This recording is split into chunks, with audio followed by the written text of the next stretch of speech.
पंजाब के बाद सिंध और खैबर पख्तूनख्वा में भी बच्चों की मौजें, लंबी तातीलात एंजॉय करेंगे। तालीमी इदारों में 6 से 9 फरवरी आम तातीलात का ऐलान। हफ्ता इतवार और यौम कश्मीर की छुट्टी मिलाकर 9 दिन की तातीलात होंगी।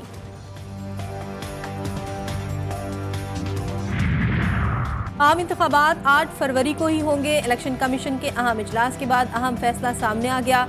चीफ इलेक्शन कमिश्नर की जेर सदारत इजलास में निगरान वज़ीर दाखिला गौहर एजाज और दीगर हुक्काम की शिरकत।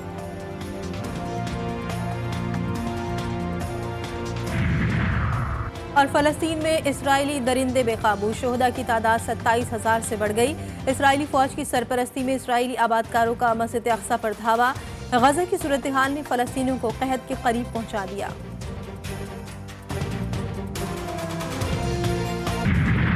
इंतखाबात से पहले दहशतगर्दी में इजाफा। बलूचिस्तान निशाने पर कोयटा में सी पैक रोड पर धमाका, एक शख्स जाँ बहाक। 8 से 10 किलो धमाका ख़िज़ मवाद इस्तेमाल किया गया। कुमरानी रोड पर नून लीग के दफ्तर के करीब दस्ती बम हमला। डेरा अला यार में कौमी शाहराह के करीब दस्ती बम धमाके से 3 अफराद जख्मी हो गए।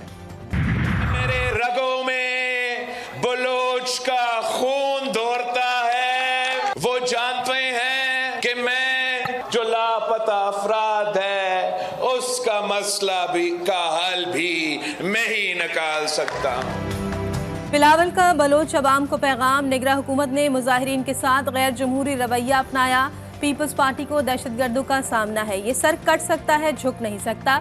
हुसदार में खिताब। लाहौर के पुराने सियासतदान का भी जिक्र।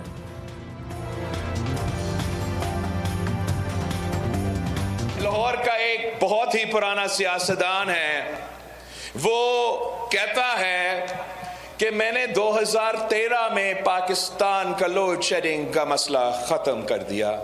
आज भी 18 घंटे लोड शेडिंग होता है। इन्होंने कब लोड शेडिंग खत्म किया था? अगर इन्होंने खत्म किया तो रायवंड का खत्म किया होगा। नवाज शरीफ को खैबर पख्तूनख्वा के अवाम का दुख। बानी पीटीआई पर तनकीद करते हुए कहा, इस शख्स को पाकिस्तान तबाह करने की इजाजत क्यों दी गई? बानी पीटीआई को पिछली बातों का हिसाब देना पड़ेगा।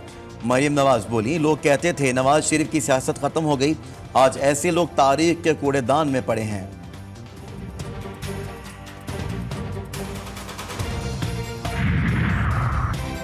सिंध भर में पीपल्स पार्टी की इंतखाबी मुहिम जारी। आसफा भुट्टो का मुख्तलिफ शहरों में जलसों से खिताब।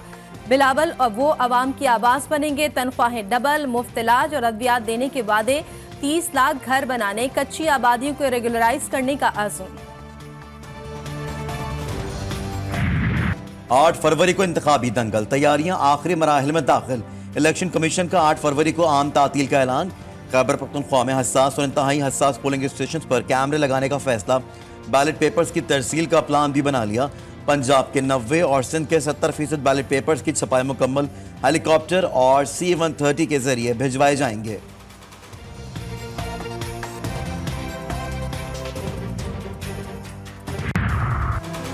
इंतखाबात से कबल पीपल्स पार्टी की बड़ी फतह। जमीयत उलमा पाकिस्तान के तमाम उम्मीदवार पीपल्स पार्टी के हक में दस्तबरदार।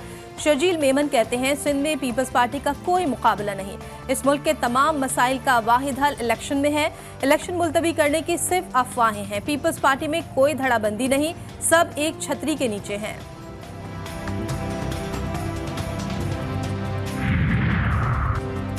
शेर एक बारी फेर। रुझान में नून लीग इंतखाबी मुहिम के दौरान शेर की एंट्री।